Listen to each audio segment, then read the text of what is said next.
কখনো এমন হয়েছে আপনার সাথে বিশাল এক স্বপ্ন নিয়ে বুক ভরা আশা নিয়ে একটা কাজ শুরু করলেন, ভাবলেন এবার দেখিয়ে দেব, ফাটিয়ে দেব একদম।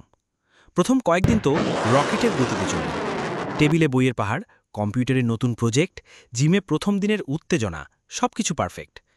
কিন্তু তারপর সপ্তাহ ঘুরতেই সেই রকেটটা যেন জ্বালানি হারিয়ে মুখ থুবড়ে পড়ল। যে কাজটা নিয়ে এত উত্তেজনা ছিল সেটাকে এখন দেখলেই গায়ে জ্বর আসে। মনে হয় ধুর, ভালো লাগে না। কেন হয় এমনটা? আমাদের ভেতরের এই আগুনটা হঠাৎ করে নিভে যায় কেন? আসলে আমাদের কাজের ইচ্ছার পেছনে দুটো জাদুকরী শক্তি কাজ করে। চলুন আজ এই দুই শক্তির আসল রহস্যটা জেনে নিই। প্রথমটা হলো আপনার ভেতরের মোটিভেশন বা ইন্ট্রিনজিক মোটিভেশন। এই শক্তিটা আসে সরাসরি মন থেকে। যখন আপনি কোনো কাজ করেন শুধু আনন্দের জন্য, কোনো পুরস্কার বা লাভের আশা ছাড়াই, যেমন গভীর রাতে প্রিয় লেখকের বইটা পড়া, বন্ধুদের সাথে মন খুলে আড্ডা দেওয়া, বা আপন মনে গিটার হাতে টুকটান করা। এখানে বাইরের কোনো চাপ নেই, কোনো লোভ নেই। কাজটাই যখন পুরস্কার, তখন বুঝবেন আপনার ভেতরের মোটিভেশন জেগে উঠেছে। দ্বিতীয় শক্তিটা হলো বাইরের পুরস্কার বা এক্সট্রিনজিক মোটিভেশন। এই শক্তিটা হলো একটা চুক্তির মতো। কাজটা করবেন কারণ এর বিনিময়ে কিছু পাবেন, যেমন পরীক্ষায় ফার্স্ট ক্লাস পাওয়ার জন্য দাঁত চেপে পড়া, বা মাস শেষে স্যালারির মেসেজটার জন্য বসের কথা হজম করা। এখানে হয়তো কাজটা করতে ততটা ভালো লাগছে না, কিন্তু কাজের শেষের ফলটা আপনার কাছে আকর্ষণীয়। ফোকাসটা কাজের ওপর নয়, বরং কাজটা করলে কি পাবো সেটার ওপর। এখন প্রশ্ন হলো, দীর্ঘ পথের দৌড়ে কে যেতে? ভেতরের মোটিভেশন নাকি বাইরের পুরস্কারের লোভ? ভাবুন তো, বাইরের পুরস্কারটা অনেকটা চিনির মতো। আপনাকে তাৎক্ষণিক শক্তি দেবে, কিন্তু সেই শক্তি খুব দ্রুত শেষও হয়ে যাবে। টাকার লোভ, ভালো রেজাল্টের চাপ, এগুলো আপনাকে দৌড় শুরু করতে সাহায্য করতে পারে, কিন্তু ম্যারাথন জেতাতে পারে না।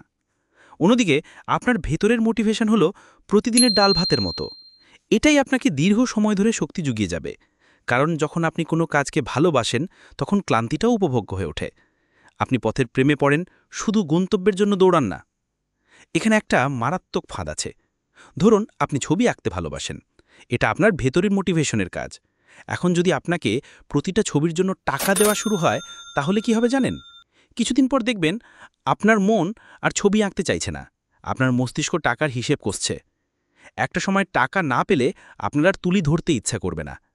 এইভাবেই বাইরের পুরস্কার অনেক সময় আমাদের ভেতরের মোটিভেশনকে দুর্বল করে দেয় বা মেরে ফেলে। তাহলে উপায় কি?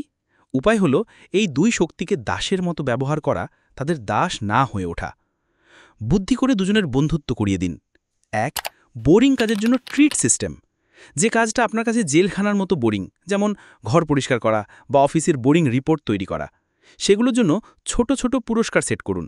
নিজের সাথে চুক্তি করুন, এই রিপোর্টটা শেষ করলেই 1 কাপ কফি আর পছন্দের ওয়েব সিরিজ দেখব। এখানে বাইরের পুরস্কার আপনাকে কঠিন কাজটা পার করতে সাহায্য করবে।